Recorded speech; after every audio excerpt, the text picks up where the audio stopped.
Assalamualaikum warahmatullahi wabarakatuh. Bismillahirrahmanirrahim.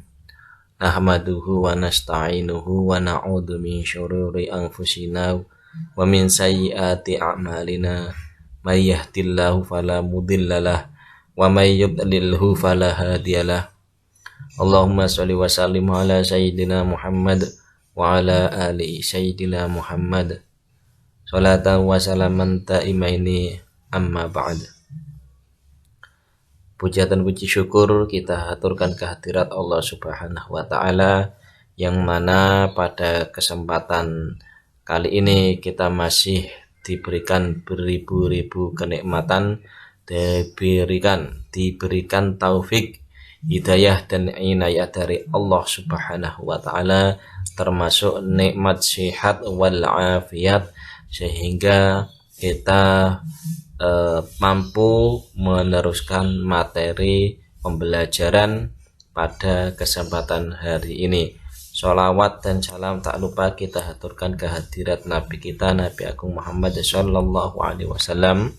Qaulina Allahumma sholli ala sayyidina Muhammad wa ala ali sayyidina Muhammad. Semoga dengan senantiasa melantunkan sholawat dan tidak lupa berusaha sekuat tenaga menjalankan segala yang diperintahkan, menjauhi segala yang dilarang, dan berusaha mengikuti sunnah-sunnahnya. Kita di yaumil qiyamah mendapatkan syafaatul uzma dan diakui sebagai umatnya. Amin Allahumma amin. Pada pertemuan kali ini kita akan membahas tentang perundang-undangan wakaf di Indonesia, manfaat wakaf dan hikmah wakaf. Semoga setelah pembelajaran tentang wakaf kali ini kita menunjukkan sikap gemar untuk berwakaf.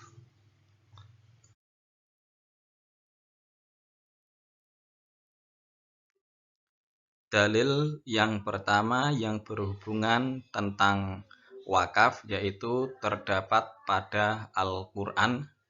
Quran surat Ali Imran ayat 92, yang mana pada ayat ini pula kita bisa buka di dalam Al-Quran permulaan dari juz 4. Mari kita perhatikan ayatnya. A'udzubillahi minasyaitonirrajim. Bismillahirrahmanirrahim. Lan tanalul birra hatta tunfiqu mimma tuhibbun wa ma tunfiqu min syai'in fa innallaha bihi alim. Shadaqallahul azim. Yang artinya, kamu tidak akan memperoleh kebajikan sebelum kamu menginfakkan sebagian harta yang kamu cintai. Dan apapun yang kamu infakkan tentang hal itu, sungguh Allah Subhanahu wa ta'ala Maha mengetahui. Al-Quran surat Ali Imran ayat 92. Nah, pada ayat ini bisa kita pahami bahwasanya pada bahasan pertama, kamu tidak akan memperoleh kebajikan sebelum kamu menginfakkan sebagian harta yang kamu cintai. Maka sudah jelas hakikat orang berinfak itu sebenarnya adalah dari apa yang kita cintai, bukan hanya dari apa yang tidak kita butuhkan. Misalnya, seringnya kita hanya berkedok dengan amal-amal kecil yang penting ikhlas. Nah, hal demikian itu baik, namun lebih baik lagi jika kita merujuk kepada Quran surat Ali Imran ayat 92 ini, bahwasanya kita menginfakkan harta yang kita cintai. Ya, infak itu hanya sebagian. Misalnya, seringnya kita ketika mempunyai uang 1.000, 5.000, 10.000, dan 20.000, maka yang sering kita infakkan adalah 1.000. umumnya kurang lebih seperti itu. Namun demikian pada ayat ini ya adalah sebagian harta yang kamu cintai.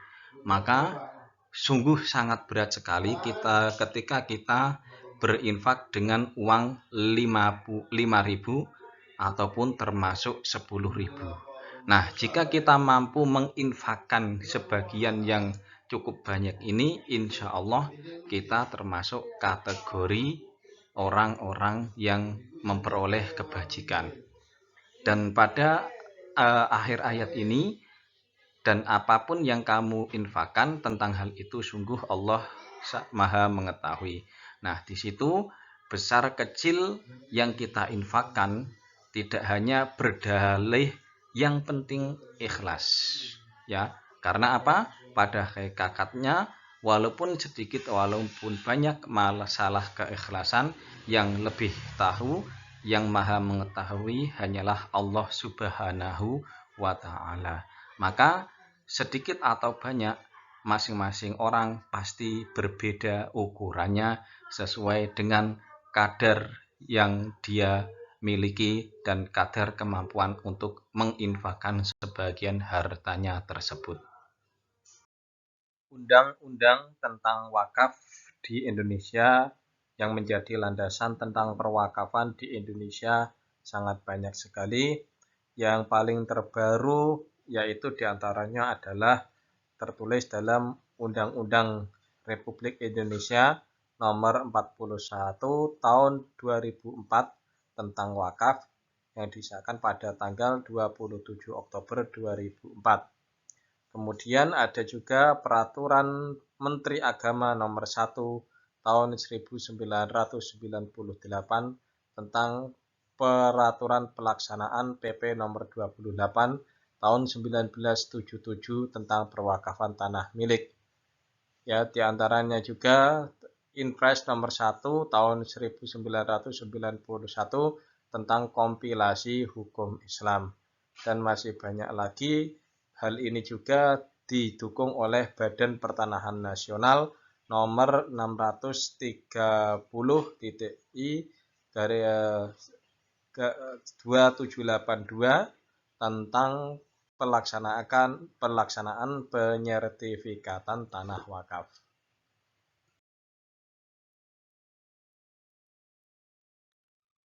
Sumber yang kedua kita bisa simak dari hadis yang diriwayatkan oleh Imam Bukhari dan Muslim.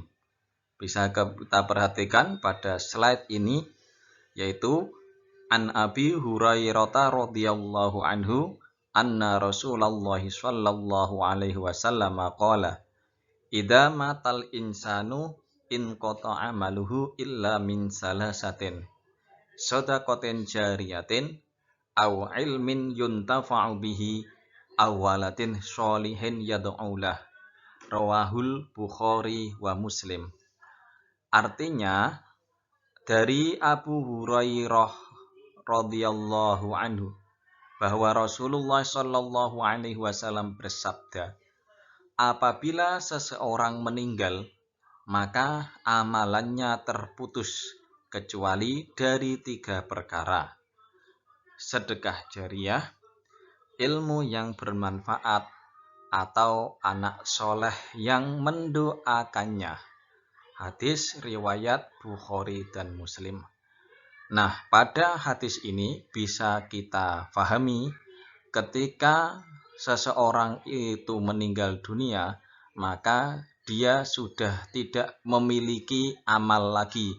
Dia sudah tidak bisa beramal lagi. Adapun ada beberapa perkara, yaitu 3 perkara yang menjadikannya walaupun dia sudah tidak beramal secara langsung, tapi dia mendapatkan pahala yang sama dari apa yang pernah dulu ia lakukan. Yaitu yang pertama adalah shadaqatin jariyatin, yaitu sedekah jariah. Sedekah jariah di sini yang dimaksud adalah termasuk diantaranya wakaf. Sedekah jariah yaitu sedekah yang bisa dimanfaatkan oleh banyak orang, yang tidak hanya sekali pakai. Misalnya diantaranya adalah dalam hal wakaf, ketika seseorang mewakafkan tanahnya untuk kebutuhan masyarakat, diantaranya pembuatan masjid, maka ketika orang yang mewakafkan tersebut sudah meninggal dunia, dia pun akan mendapatkan pahala dari apa yang pernah dia wakafkan atau sedekahkan jariyah. Yang kedua adalah au ilmin yuntafa'u bihi, ilmu yang bermanfaat. Ketika ada orang dalam semasa hidupnya mengamalkan, mengajarkan suatu ilmu kepada orang lain, khususnya di sini adalah ilmu agama, maka ketika orang tersebut meninggal dunia, ketika ilmu yang disampaikannya dimanfaatkan, diamalkan oleh orang yang diajarinya, maka orang yang meninggal tersebut masih dapat pahala yang sama dari apa yang sudah diajarkan kepada orang yang diajari tersebut. Yang ketiga adalah waladin sholihin yad'ulah, anak soleh yang mendoakannya. Maka di sini perlunya kita memiliki anak yang soleh, ya. Tujuannya diantaranya adalah ketika anak soleh ini beranjak dewasa, ya, orang tuanya sudah meninggal, maka salah satu bentuk pensiunan, salah satu bentuk transferan pahala, salah satu bentuk permintaan maaf yang mendoakan kepada orang tuanya adalah anak soleh, ya. Nah, demikian hadis diriwayatkan oleh Imam Bukhari dan Muslim.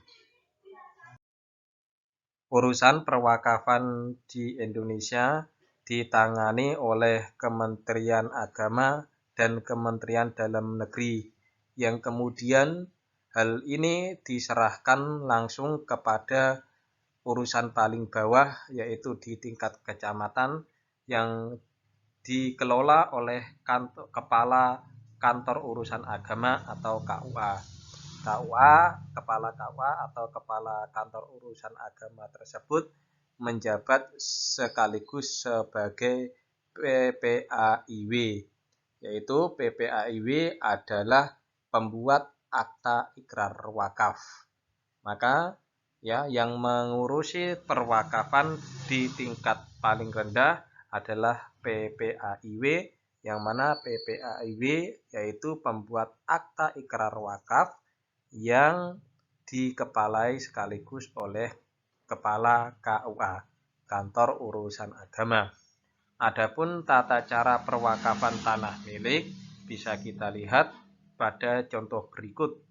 Perorangan atau badan hukum yang mewakafkan tanah miliknya diharuskan datang sendiri di hadapan pejabat pembuat akta ikrar wakaf atau PPAIW untuk melaksanakan ikrar wakaf. Calon wakif sebelum mengikrarkan wakaf terlebih dahulu harus menyerahkan surat-surat, sertifikat, surat keterangan, dan lain-lain kepada PPAIW. PPAIW meneliti surat dan syarat-syaratnya dalam memenuhi untuk pelepasan hak atas tanah di hadapan PPAIW dan 2 orang saksi. Jadi seperti dalam masalah lain, nikah dan lain sebagainya, untuk perurusan perwakafan minimal ada 2 orang saksi, ya. Jadi di hadapan PPAIW dan 2 orang saksi, wakif mengikrarkan dengan jelas, tegas, dan dalam bentuk tertulis. Apabila tidak dapat menghadap PPAIW, dapat membuat ikrar secara tertulis dengan persetujuan dari Kepala Kantor Urusan Agama Kecamatan. Terakhir diantaranya adalah PPAIW segera membuat akta ikrar wakaf dan mencatat dalam daftar. Prinsip-prinsip pengelolaan wakaf yaitu diantaranya seluruh harta benda wakaf harus diterima sebagai sumbangan dari wakif atau orang yang mewakafkan dengan status wakaf sesuai dengan syariah. Wakaf dilakukan dengan tanpa batas waktu. Jadi tidak syah ketika ada seseorang mewakafkan hanya dalam tempo waktu tertentu. Wakif mempunyai kebebasan memilih tujuan-tujuan sebagaimana yang diperkenankan oleh syariah. Jumlah harta wakaf tetap utuh dan hanya keuntungannya saja yang akan dibelanjakan untuk tujuan-tujuan yang telah ditentukan oleh wakif. Yang terakhir adalah wakif dapat meminta keseluruhan keuntungannya untuk tujuan-tujuan yang telah ia tentukan. Selanjutnya, selayaknya setelah kita mempelajari tentang materi wakaf pada bab ini, maka berdasarkan Quran Surat Ali Imran ayat 192 yang berbunyi lan tanalul birra hatta tunfiqu mimma tuhibbun, yang mana pada intinya ayat tersebut mengatakan jika kita ingin mendapatkan sesuatu kebaikan yang bagus, yaitu dengan cara menginfakkan sesuatu yang kita cintai. Maka apa yang kita miliki, apa yang kita cintai, itu satu orang dengan orang lainnya pastinya berbeda sesuai dengan kadar kemampuannya. Maka dari itu, untuk menerapkan perilaku mulia pada bab wakaf ini, bisa kita buktikan dengan cara diantaranya mewakafkan buku-buku pelajaran untuk diberikan ke perpustakaan sekolah.